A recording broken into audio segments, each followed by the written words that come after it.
Okay, so I just started recording, but I'm Lydia and I teach high school English, specifically 9th and 10th graders this year. I'm Aurora Farmer. I teach high school digital media, photography, graphic design, video, and yearbook. And I teach in Halstead High School, and I have all ages, all levels from 9 to 12. I'm Hannah. I teach K-12 also, but I teach art at Altoona Midway. And this is my first year teaching, so I am just like, what are we now, 12 weeks in? So obviously doing the transition to teaching program. I have a journalism background originally, but kind of some design and photography skills with that. So are you guys in your first year also, second year? Yeah, mine's my first year. First year. Technically still in my first year, and just I started in January of last year. Oh, so gotcha. Nearing the end. Fantastic. Mm-hmm. Okay, well, as far as our discussion goes, we are talking about classroom management.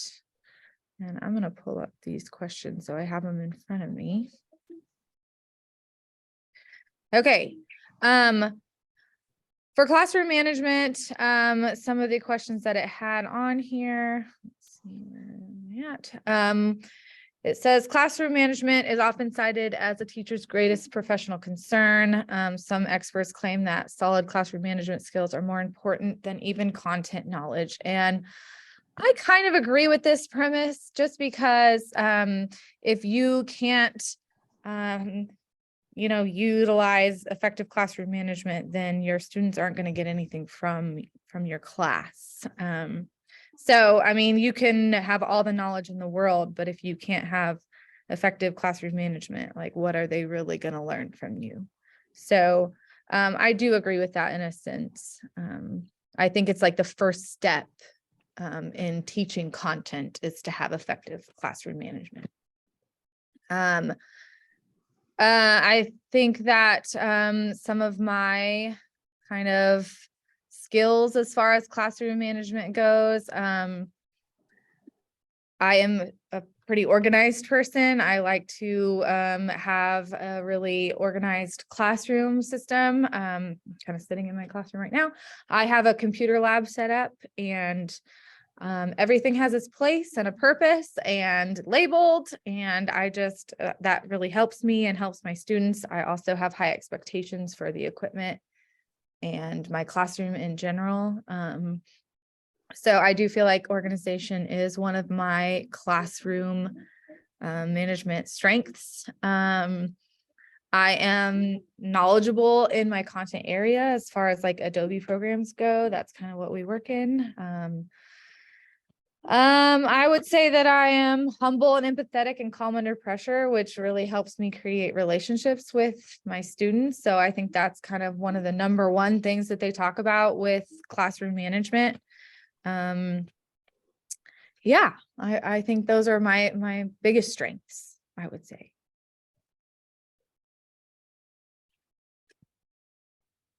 I can go next a little bit for strengths, or do we want to respond to each other first? Oh, I was just gonna say that I like to keep organized in my classroom also, being art, because I have stuff everywhere. So like my students know that I have like some cabinets that aren't labeled. That's like they aren't allowed in there. They're only allowed in ones that are labeled. Or the elementary aren't allowed in any of them. So like I always try to make sure everything gets back in its place and the students know where they are and are not allowed to be in. Yeah, I am not organized in any sense of the word. That's been like one of my biggest struggles as a teacher, not necessarily in terms of like what I teach or like my lesson. Like I'm super organized when it comes to like having a schedule and how my class runs, but like in terms of like back stuff, I am not an organized person. That does not come easily to me. So it's something that my students and I can bond over because we laugh about it a lot, but I have to be really intentional with making strategies for myself. But I mean, like, that's been good to like open that conversation with students too and talk about ways that they can strategize to get through some of their weaknesses, I guess. But it's really cool. I've always wanted to be organized like that. I'm thinking about my strengths. I think I'm really good at building relationships with my students. And that's kind of like foundational to my classroom. I would definitely agree that it's almost more important than content, because I don't see how you can talk about content without knowing the students in your class. I approach behavior and classroom management in a way that's very not traditional, I feel like. I don't do anything close to behaviorism. I'm very much, relationship oriented, mutual respect focused. I think it's really important to model like some social emotional things, like whenever I can model an apology and model like rephrasing something that didn't go well, that's my fault, or like doing things like that. I try to do, especially with my freshmen, and it works really well for me. It's a lot of, I put a lot of effort into certain procedural things, like how to ask for help, how to get what you need, how to get my attention. So I think it can be hard sometimes because I also do a lot of alternative seating in my classroom. So from the outsider's perspective, it can look like a little bit of controlled chaos, but the students know their boundaries. They know my boundaries. They're very clear. They're very there. They're like listed on the wall. They've internalized them. But my approach is just a little bit different than a lot of the people that surround me, especially in my department. So that can be hard sometimes, but I feel like I've spent the whole first quarter kind of just like really capitalizing on building relationships and getting these procedures down, and we're doing a little bit of content, and now we're finally like hitting our stride, and I'm able to, like, the other day I stood with a class of like 25 freshmen and lectured and talked for 30 minutes, which is something that I like never really do, and had them take notes, and they were silent. And they were doing what they needed to do. They were taking their notes. They were doing everything. And I was like, oh my gosh, I did something that worked, which I have these moments all the time as a first year teacher where I'm like, is this going to pan out for me? Is this not? Let's adjust a little bit. But I just am I love this point in the semester because I'm having a lot of those moments where I'm like, okay, we're getting there. We've got it.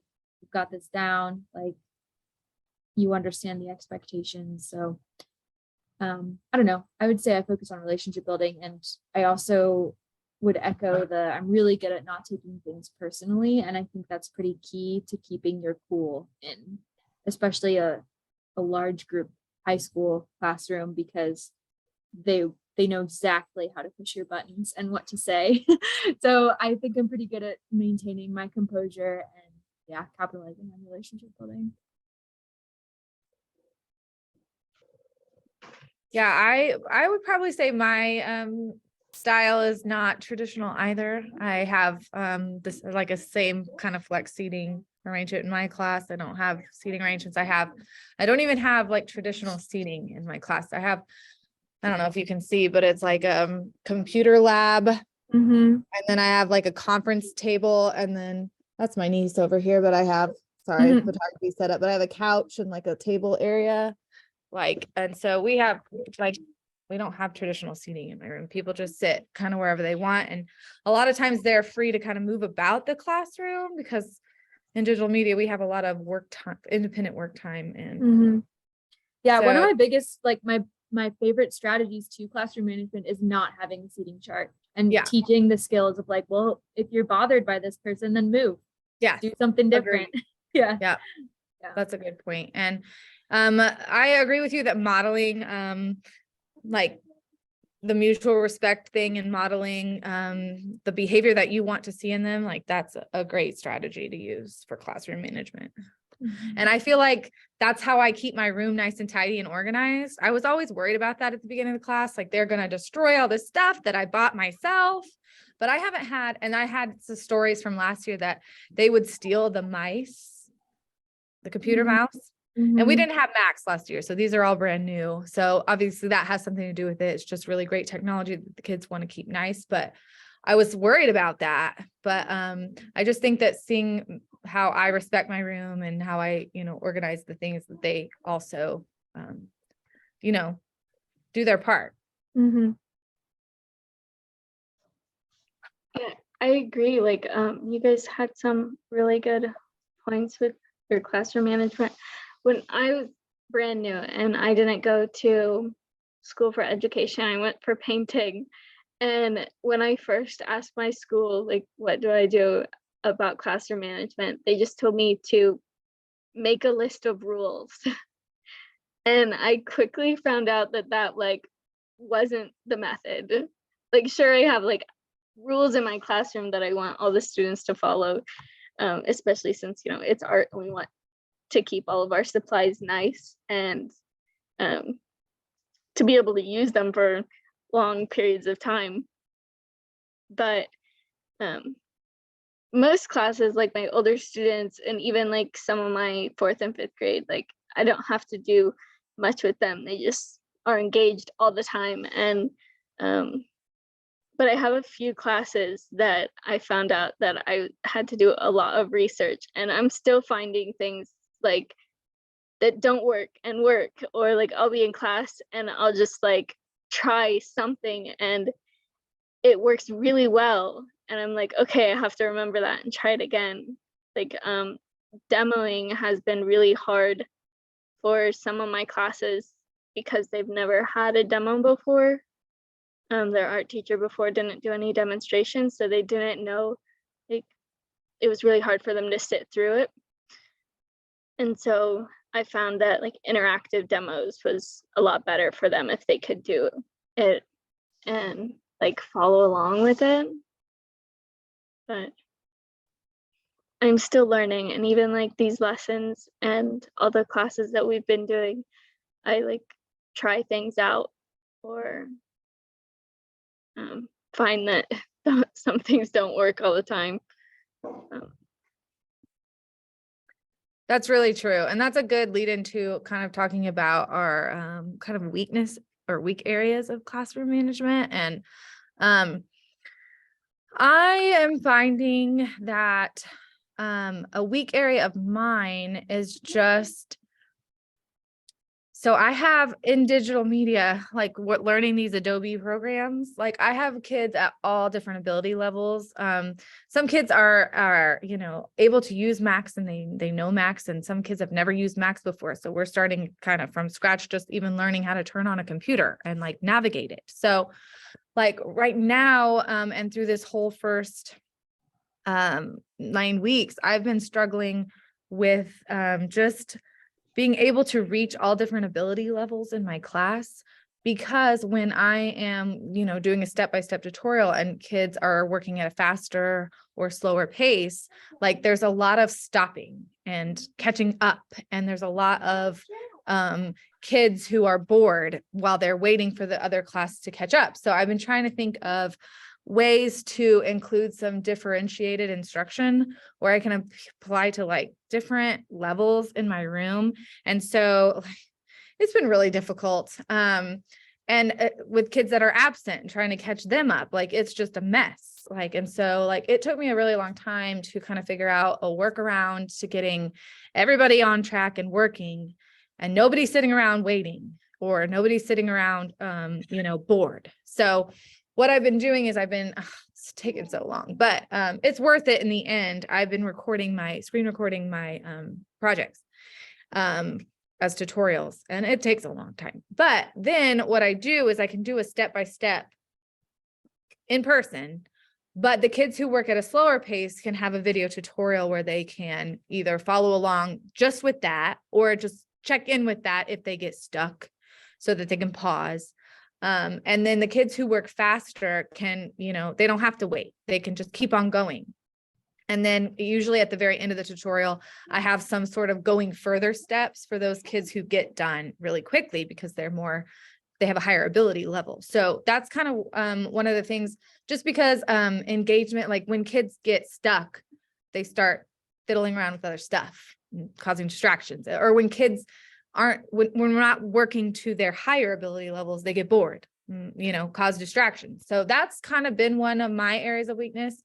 And then I would say my other one, I'm going to say that consistency is kind of one of my weaknesses, and not because I'm not organized or have a plan and to stay consistent. It's more that I don't know what I'm doing yet. So it's hard to create procedures and protocols for things when you've never done them before. And so when you're constantly saying like, oh, this doesn't work and this does, and like changing that procedure and changing that, then you lose the consistency there. And so until I get like a solid kind of plan or like how things work well, I don't feel like I can offer consistency, and that bothers me so badly. But I'm learning about what works and what doesn't. Just like you said, Hannah, like there's just some things that don't work. Like I have this whole camera checkout system that I thought up and I thought it was a great, and it's just not working. So it's too detailed, takes too long. And so now I got to change it all. So that there goes the consistency, so that's kind of hard. I'm struggling with that a little bit. So those are kind of my areas. Yeah, that's hard too. I mean, I feel like even just in my second semester, I have such a better grasp of like, okay, this is how I want my class to run exactly. And like, I've been able to do that, and it's felt so good. And that didn't happen until like the very end of my first semester, where I was like, oh, this is what I like. This is what works. This is what's good for me. And even like this semester, I'm like, oh, changing that, like this is not gonna work for them. We need to adjust here, do this differently. But yeah, that's so real, and it just takes time, which is annoying. Yep. I'm just so ready for it to be like solid. Like that's just my personality, to be and like have a solid plan, and it's just not there yet. And it has been a struggle for me and for my students. And they take advantage. Right. Like when you're not consistent, like you got to be consistent, but until you know what you're doing, it's like hard. Yeah. I had to bring, I think I like made a promise and I didn't keep it or something like that. I was like, oh yeah, I'll for sure have your journals graded. I do a lot of interactive journals by this date, and my 5th hour didn't get their journals until like a couple weeks later. And I had to bring them apology donuts the other day, and but I was like, I'm so sorry, this is not working. Well, they benefited from it. Yeah. So, but I think, let's see, weaknesses. I feel like I struggle less with that now, just because I know I have a pattern that feels good for now that might completely change based on my classes later down the road. But I just struggle with the end of the day in general. And my students, sorry, my dog is whining. My students know this about me, where like, and I try to be as open as I can with them about it. Like I have a freshman homeroom seminar at the end of the day. They're tired. I'm tired.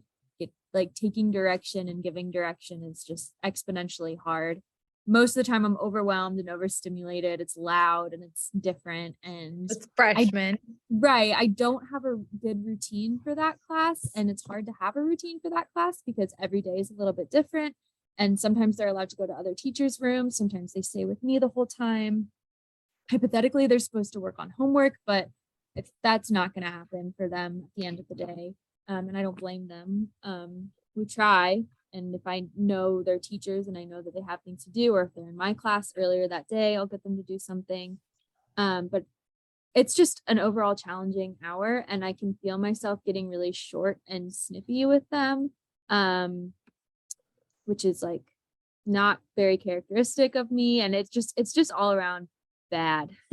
I tend like the times where I've been like, oh, I totally helped in escalating that behavior and escalating that situation have all happened at the end of the day.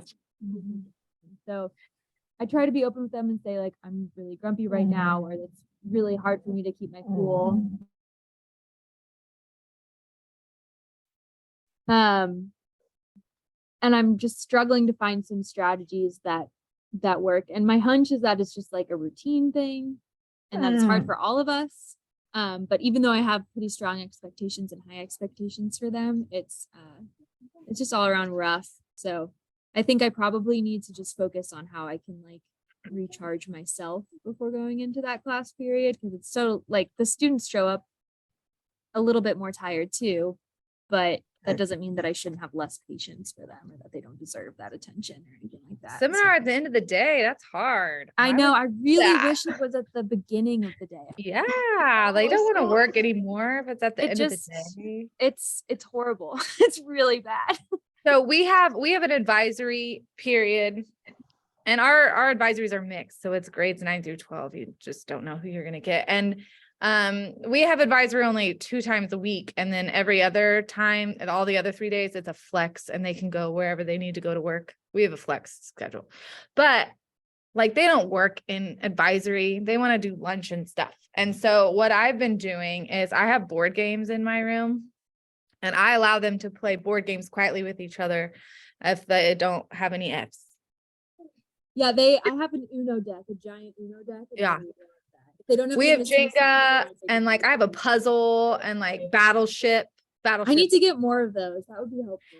and like sorry and trouble, and like they like surprisingly will sit down in a group of 4 and like be fine. Like they might be a little loud sometimes when it gets really competitive, but I also will play with them sometimes just for relationship building, because I know if they're not going to work and they want their social time, like at least make it beneficial to me. Like I'm going to build some relationships with my students, and then if they are failing, like I typically send them to that teacher to get work, or they need to be sitting and working so that they can get caught up. But that's a strategy maybe that you can use. I don't know. My school has that time at the beginning of the day and at the end of the day. I don't have the beginning of the day time because I have an elementary class, but I have the end of the day time. And they have changed that group of kids 5 times now. Yeah, it's been rough, but they changed it just this past week, and I had a lot of kids really upset because they liked being in here. But I have done the game thing too, and I have some games that my mom is a teacher too, and she let me borrow them, and they are 4-person Connect 4 and tic-tac-toe, and they have loved that so much. So I thought that was like really nice, Yeah, for them, because they weren't doing work either. Right. I mean, if they're not on their phones, I mean, it's just a way that they could build relationships with each other too. So at least they're getting something out of it. Yeah. One time I was so desperate, I made them they like all got to choose a song, and we just spent the last 45 minutes, like they were quiet because they're like waiting for their song choice, their turn to like suggest a song, and it could be anything. I would play the clean version of things, and they were like so into it. So I was like, oh my gosh, if one more person talks to me, I might explode. Okay, we have about 10 more minutes, so we should. Oh. Thank you. Yeah, I feel the same thing as you do, Lydia, as I get like really tired, but I feel it in the mornings because I have all of my elementary 5th grade to kindergarten. They have 25 minutes, no breaks in between. They like come in, come out, like, and then I have 6th grade, and that's hard. And then I have my planned period lunch, my high school, middle school.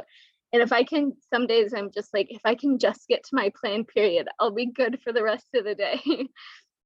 But I struggle sometimes just like trying to get through the mornings. Like I have to have absolutely every single thing prepped, because it's just like sprinting for like 3 hours to get through everything. And sometimes by the time I get to 6th grade, my brain has been like completely fried, that I just like lose everything. Sometimes I'm like, I have all of the information in my brain, but I just can't pull it out to tell them. And that's something I've struggled with, is trying to just get to past 6th grade for my day, because by then I've had 6 classes in like 3.5 hours, and that's really hard for me. But if I can get past that and like I have a smooth sailing day past then. Yeah, that's a lot. That's a lot of prep work each day. Yeah, and it's really because they don't have a music teacher, and so they split 25 minutes between me and the PE teacher, so their teachers get a planned period, and it's rough. Are they looking for a music teacher, or is that just normal?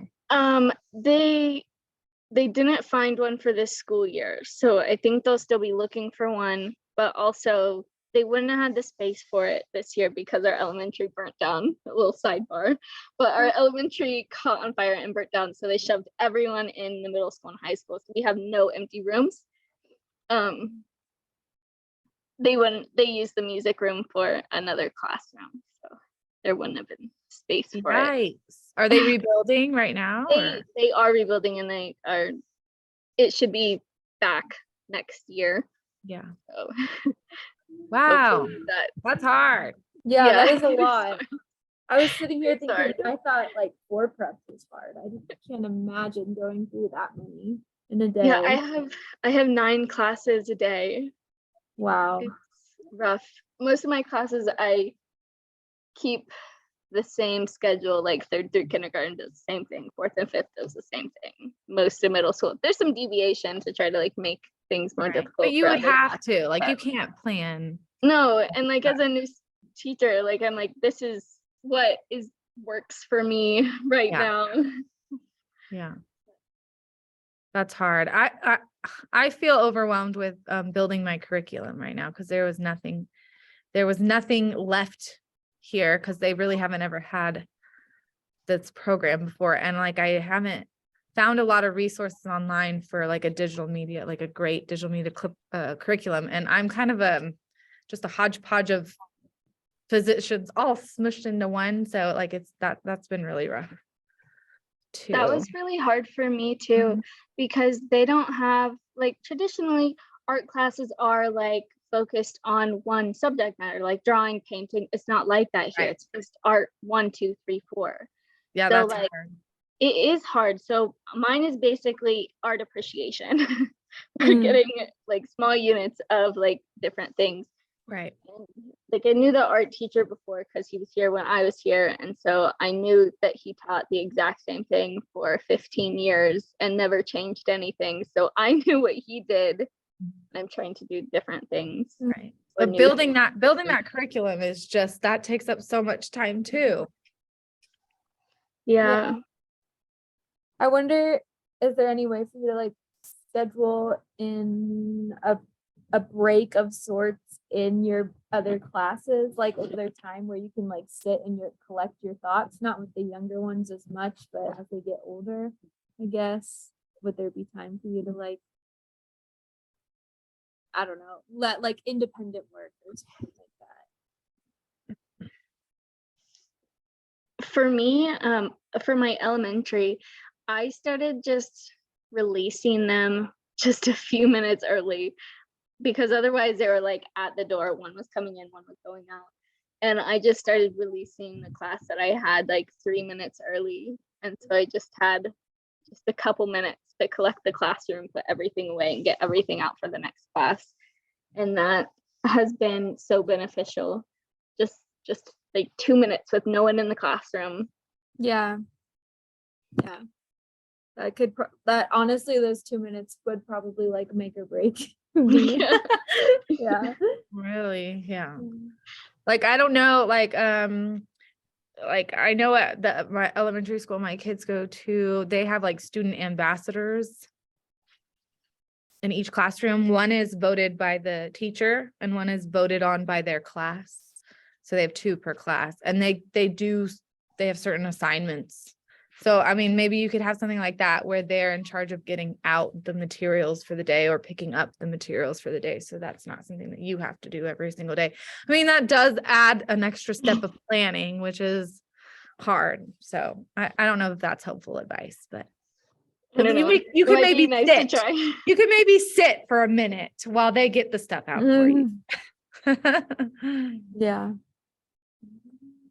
Well, we are running down to the wire with time, just with the meeting, so I'll probably end the recording here unless we have anything else to say. No. Oh, wait, how do I do this?